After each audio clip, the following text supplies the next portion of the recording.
Assalamualaikum warahmatullahi wabarakatuh. Shalom. Om Swastiastu. Namo Buddhaya. Salam kebajikan.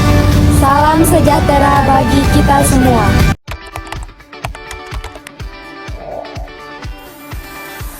Dalam organisasi, maka terdapat dua hal, yaitu kekuasaan dan juga politik.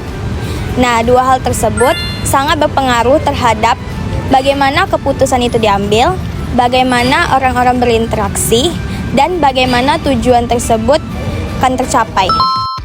Kekuasaan adalah kemampuan seseorang untuk mempengaruhi orang lain agar bertindak sesuai dengan keinginannya. Nah, kekuasaan ini bisa muncul dari jabatan, akses informasi, keahlian, dan karisma pribadi.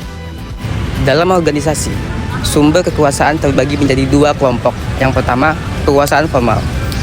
Kekuasaan formal merupakan salah satu sumber kekuasaan yang melekat pada jabatan dan kedudukan seseorang. Kekuasaan formal terdiri dari tiga. Yang pertama, kekuasaan memberi ganjaran atau penghargaan. Kemampuan seseorang untuk memberikan penghargaan atau imbalan kepada pihak lain berupa kenaikan gaji, pujian, atau bentuk penghargaan yang dianggap bernilai. Kekuasaan yang memaksa atau hukuman. Kekuasaan yang memaksa seringkali membuat bawahan patuh karena adanya rasa takut terhadap sanksi yang bisa diterima. Kekuasaan yang sah. Kekuasaan ini biasanya dilekatkan pada jabatan tertentu, sehingga anggota organisasi menerima adanya pemegang jabatan tersebut berhak memberikan perintah. Yang kedua itu adalah kekuasaan pribadi.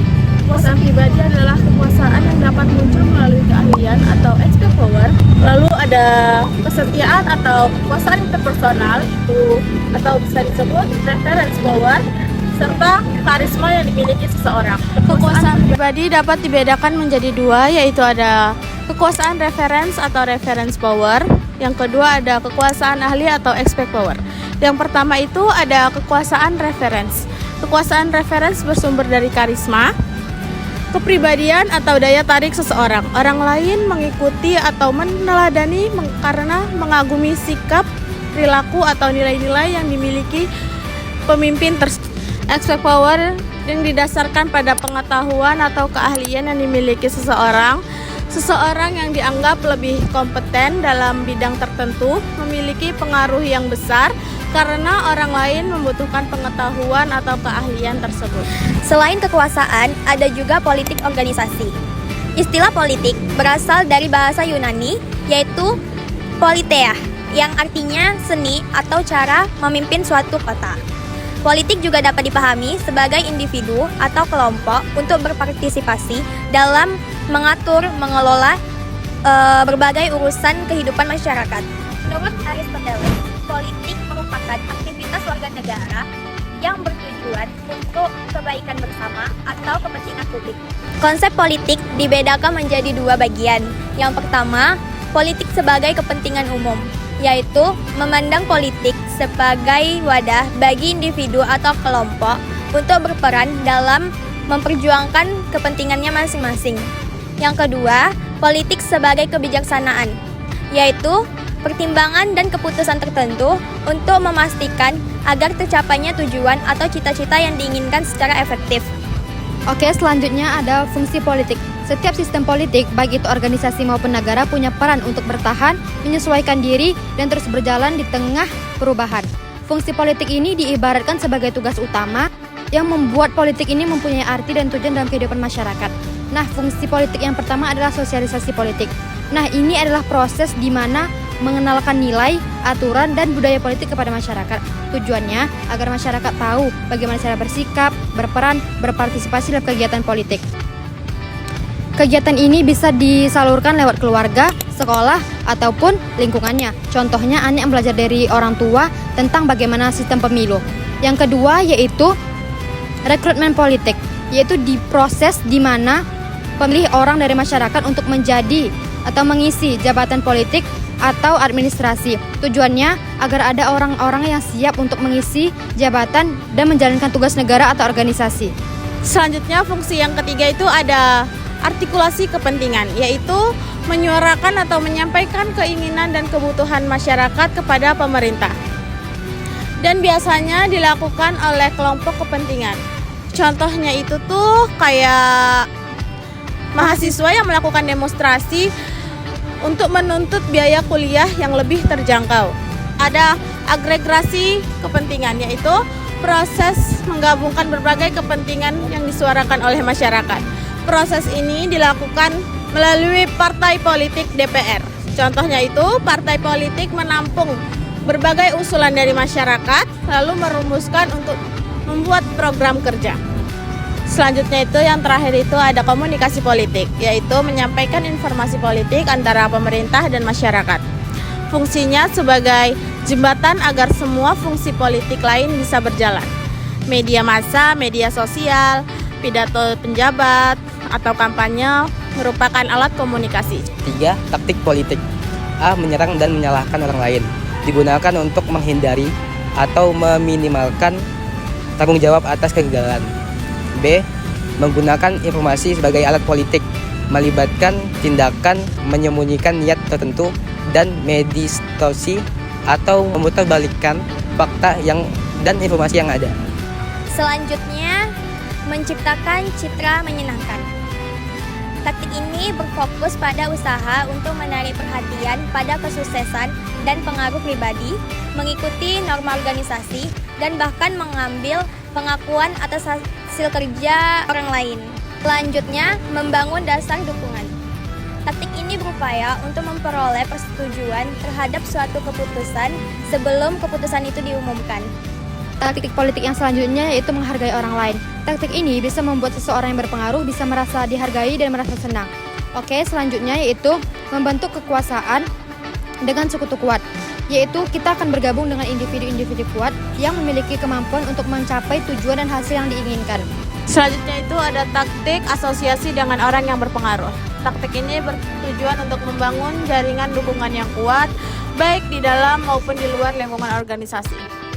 Selanjutnya itu ada menciptakan tanggung jawab. Dengan menciptakan utang sosial, dengan melakukan kebaikan kepada seseorang, dengan implisit orang tersebut akan merasa bertanggung jawab untuk melakukan membalas kebaikan tersebut di masa depan. Elemen politik dalam organisasi. Elemen politik terbagi menjadi 5. Yang pertama, hubungan lingkaran dalam, yaitu hubungan dekat antara pimpinan tertinggi atau chef eksekutif dengan manajer senior. Yang kedua, poros pengaruh, yaitu merupakan jaringan pertemanan dari manajer menengah yang mempunyai akses langsung ke pemimpinan tertinggi tanpa jalur resmi. Yang ketiga, yaitu pusat kekuasaan informal, merupakan karyawan level bawah atau operasional yang mempunyai hubungan dekat dengan manajer senior.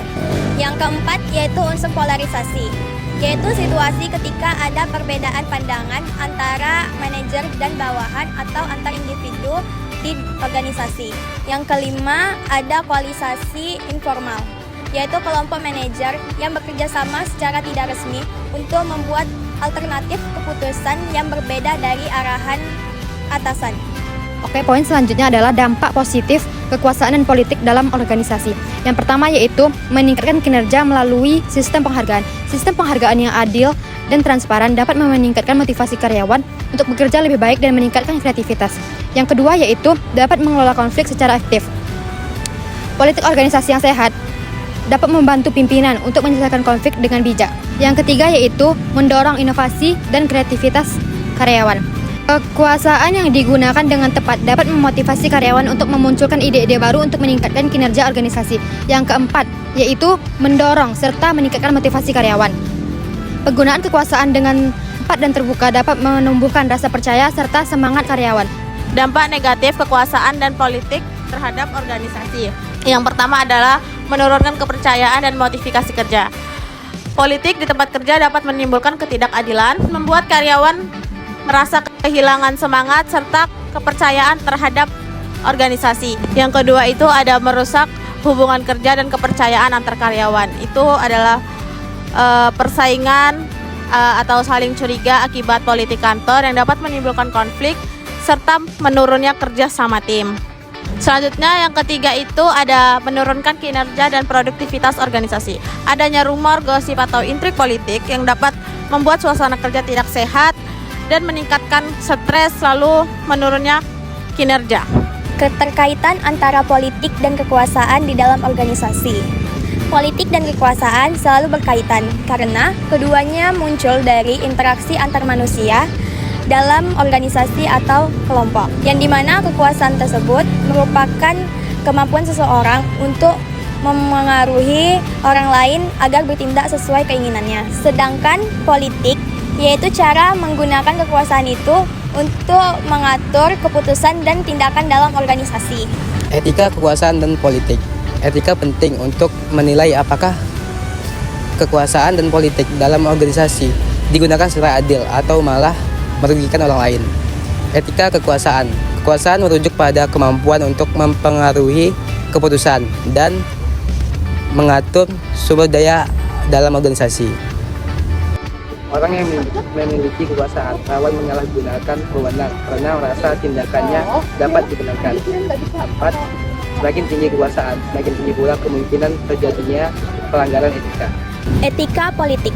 Yang pertama, politik dalam organisasi merupakan kegiatan tidak resmi untuk memengaruhi keputusan seperti pembagian keputusan kebijakan tertentu. Kedua itu, politik tidak selalu buruk, bisa juga mendukung kebutuhan organisasi. Politik seringkali disalahgunakan untuk keperluan pribadi, misalnya untuk menjatuhkan orang lain.